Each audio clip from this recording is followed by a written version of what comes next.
So yun no, so kamusta po mga ka-Streetwise? Ako po si Takero Miyamoto at welcome po sa aking munting channel. So mga kababayan, ngayon po nanonood po tayo ng hearing dyan po sa Congress regarding po sa pangungurakot nga ni Sara Duterte. So pakita ko lang saglit Ayan, okay yan. So yan siya no. So so as usual mga ka-Streetwise, hindi na naman po pumunta itong Bratinela na si Sara Duterte. Okay no? So ngayon, ang nangyari, alam nyo, bobo po talaga ito eh. So ngayon, ang ginawa ngayon ni Sarah, nagbigay siya ng letter. Pakita ko yung letter, no? Saan ba yung letter niya dito? Okay. So yan, ito. Ito yung letter ni Sarah. Okay? So nagbigay siya ng rason kung bakit hindi siya pumunta or pupunta dito po sa hearing. So nakailang hearing na ba to? 5? Pang-5 na ata to, no? 5 or 4, no?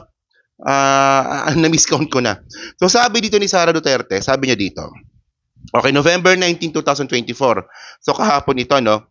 So Honorable Joel Chua, Chairperson, Committee of Good Government and Public Accountability, House of Representatives, Quezon City.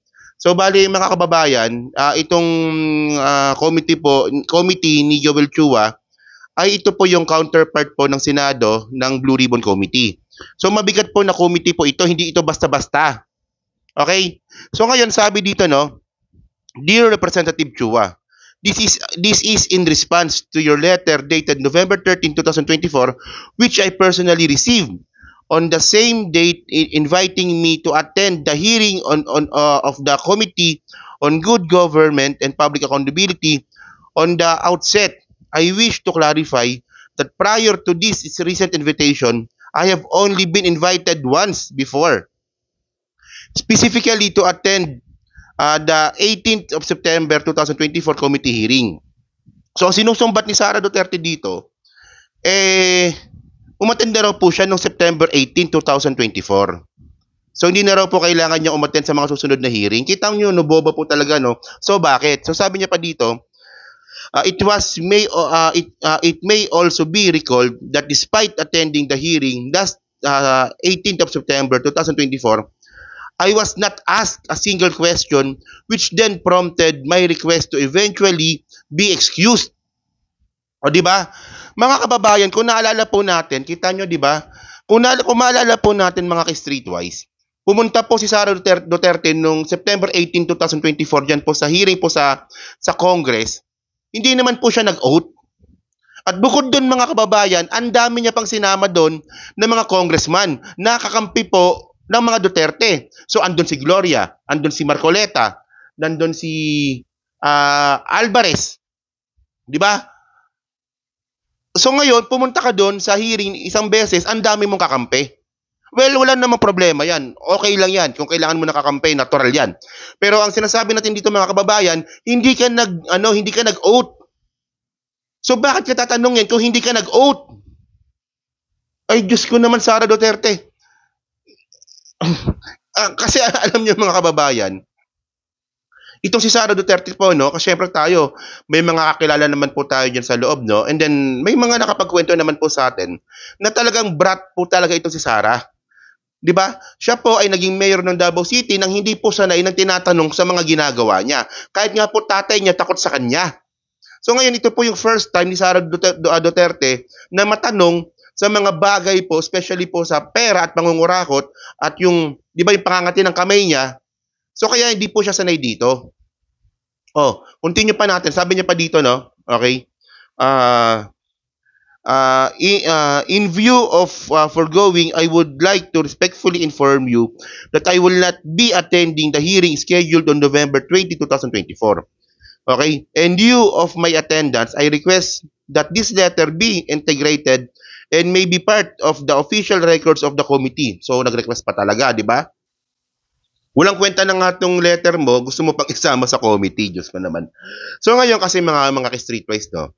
Marami po kasi kinakatakutan itong si Sara Duterte. Unang-una, itong si Zulaika Lopez po, ay nakita ko kanina. Yan, balikan natin. So, kanina po kasi, habang pinapanood ko po itong house hearing, umattend po itong si Zulaika Lopez at marami pong alam ito.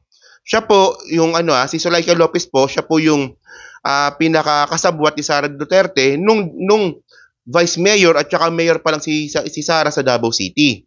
At especially po, masyado na po nilang na-master yung paggamit po ng confidential fund. Tandaan natin mga kababayan, nung si Sara Duterte po ay naging mayor po ng Davao City, lumobo po ang confidential fund niya. Umabot ata ng at least kulang-kulang 2.5 billion pesos ang confidential fund ni Sara Duterte nung siya po ang naging mayor po ng Davao City habang presidente po si Digong. So alam na alam po ni Sara Duterte at nito ni Zulaika Lopez kung paano po maniobrahin yung yung confidential fund po na yan. At ang isa pong interesting po dito sa congressional hearing po na to, syempre, iniimbestigahan po nila itong si Mary Grace Piatos. Okay. So diyan po sa makakapanood po ng content po na to, sa tingin niyo ba sino ba si Mary Grace Piatos? Si Mary Grace Piatos ba siya ba si Sara Duterte? Kasi ang point dito mga kababayan, no, kung makikita po natin yung mga resibo na pinakita po ni Sara Duterte diyan po sa COA na nakakuha po ng copy itong committee ni Joel Chua, ang dami pong resibo at iisa po yung stroke ng sulat. Iisa pa yung ballpen na ginamit. So, ibig sabihin nun, doktor, tampered po yung mga resibo po at saka yung acknowledgement receipt na binigay po ni Sara Duterte para po sa paggamit po ng confidential fund. Di ba? And by the way, mga kababayan, ang sinasabi natin dito, kailangan na rin pong bilis-bilisan din po ng House, especially po ng committee po na to ni Joel Chua, yung investigasyon. Kasi po ako naniniwala po ako na kapag sila po nakakuha po ng sapat na ebidensya para po sapat na ebidensya na may makita sila na talagang nagnakaw at makatipo talaga ang kamay ni Sara Duterte, ang kasunod na po nito ay impeachment. So sana po bilis-bilisan po nila kasi mga kababayan, malapit na po yung midterm election.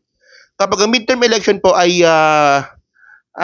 nandyan na, malapit na, mag-iiba na po ng priority itong mga politiko natin, itong mga politicians natin.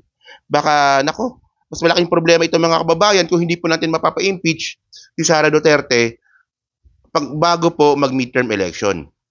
And actually, nakakagulat lang itong mga ka-streetwise na kapag may mga survey, di ba, especially kapag presidential reference, lumalabas pa rin yung pangalan ni Sara Duterte kahit po na alam naman po natin na medyo mahina po yung utak, bratinela, spoiled brat, at saka makati yung kamay. Di ba? Actually, sa letter pa lang na to ni Sara Duterte, makita na po natin na wala talagang alam eh. Isipin mo, di ba? Isusumbat niya na hindi na siya attend ng congressional hearing, ng House hearing kasi umattend na siya dati kahit ayaw niya mag-oath. Para naman para naman loko-loko no, para naman tayo niloloko nito. 'Di ba? So yun mga kababayan, no. So ngayon, so panoorin natin 'to maya-maya lang, tatapusin natin 'to. And then actually kanina gusto ko siyang i-live, yun nga lang medyo hindi ko po talaga makuha yung setup ng laptop ko, no. So yan. Okay, so yun mga ka-streetwise, no. So kayo po, ano pa masabi niyo nga po dito sa letter po ni Sara Duterte? Kayo ba, naniniwala ba kayo na si Sara Duterte po, siya po si Mary Grace Piatos na hinahanap po natin? At kayo po, ano rin po masasabi nyo nga po dito sa letter po na binigay ni Sara Duterte dyan po sa House? So, ito ba para ba sa inyo, ito ba ay napapatunay na siya po talaga ay totoong spoiled brat? Di ba? So, yun mga kababayan. So dyan po sa Team Replay, syempre pa-like, pa-subscribe at kung di naman kalabisan, pa-share na rin po ng video po na to. So hanggang sa muli po, kita na lang ulit tayo sa susunod nating content. Mixing content lang po ito, no? So thank you, salamat, and bye-bye!